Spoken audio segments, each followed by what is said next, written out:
Hey, whippersnappers, it's Tortoise the Great. Welcome back to another exciting episode of Pokemon Showdown OU Battles. I'm throwing this one out here for you guys. I know it's coming out in Subday Sunday's time slot, but as I mentioned in last week's episode, I was out of town, or I am out of town, this entire previous week. Everything you've been seeing this week has been pre-recorded and put out there, and because of that, because of me being out of town the entire time, I obviously haven't had a chance to record your submissions or do a submission myself for last week's Subday challenge. So there's going to be a break here. I'm putting this OU battle out, and then next week we'll start back up with Subday challenge. So you still got time. If you haven't had a chance to do last week's challenge, make sure to go back and do it and post it in that video, and we'll get those in there for this coming Sunday. But yeah, so I mentioned in a recent episode of the Hexathlon this last Monday's. I'm pre-recording so many things. I'm finding it difficult to keep up. But I mentioned 2 weeks ago. I asked what your favorite Bug-type Pokemon was, and I made some comment in last week's episode about how it'd be a lot of fun to start playing around in Showdown and putting together a gym team. So in this hypothetical scenario here, I am a bug gym team leader, or a bug gym leader, bug types, and so I put together this team of bug types that I liked, and like if it was real life and I had to become a bug type gym leader, what Pokemon would I be using? So I've got Galvantula and Crustle and Butterfree and Leavanny and Heracross and Drapion, and I know what you guys are saying. You guys are saying, hey wait, Drapion's not a bug type Pokemon. And you're correct, but I know that Skorupi, its pre-evolution, is a bug-type Pokemon, and I wanted to use Drapion. I was having difficulty filling out that last slot, and I was like, you know what, I think Drapion would work out pretty well.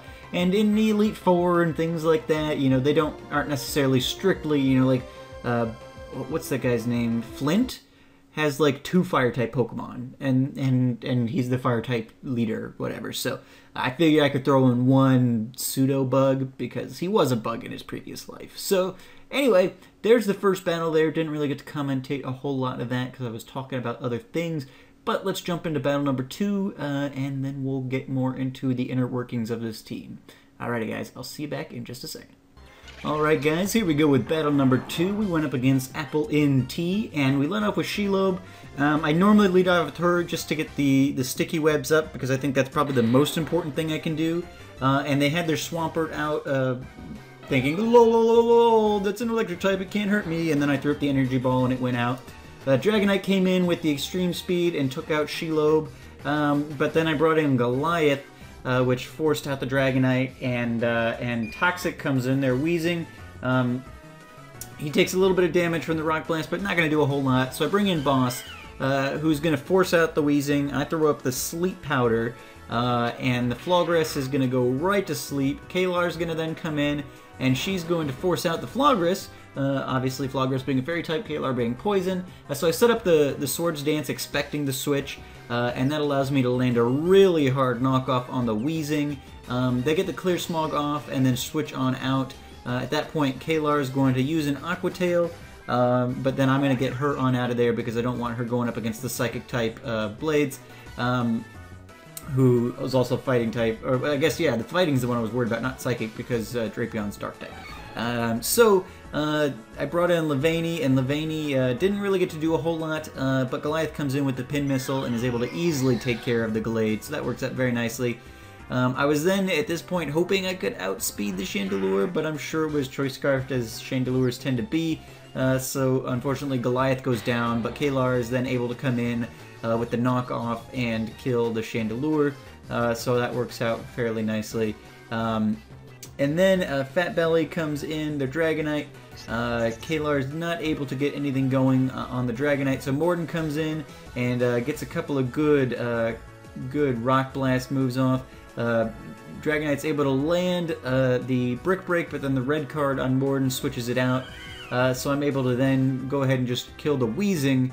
Flawgrass comes in, and thanks to Boss's earlier work, is going to remain asleep while Morden throws some Rock Blasts up at it. And then he's going to get to go again. And so thankfully, Boss's sleep powder ends up keeping the Flogras under for the entire battle. So that works out very nicely for us. And then they're just down to their Dragonite. So Morin's able to come in and take care of that as well. So I'm sure this team's not perfect, but there's lots of other bug types out there that would be preferable to probably have on a team if you're trying to be competitive. But I was trying to come from the vantage point of, all right, well, if I'm really going to be a bug-type gym leader, like in real life, this is what I'm going to do.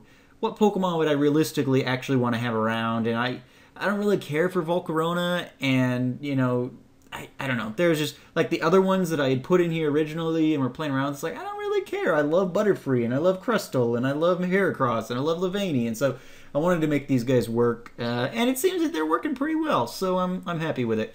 The main thing I had to really overcome was, I previously had Ariados in here for Drapion because they both kind of had dark coverage kind of stuff, but I think Drapion's handling it a little bit better than Ariados was. So that's been working pretty well since I added Kalar to the team. But yeah, anyway, thank you guys so much for watching. We'll be back next week with our regular sub-day challenges going on strong. I should be home. I guess I'll be home the day this comes out, this episode, and so I may get a chance to record sometime at the end of this coming week, some Sunday stuff. So there should be a Sunday episode on Sunday, but yeah, thank you guys so much for watching. As always, I've been Tortoise the Gray, and you guys have been great. Make sure to do those likes, comments, and subscriptions for me, guys, and I'll see you all next time. Have a good one.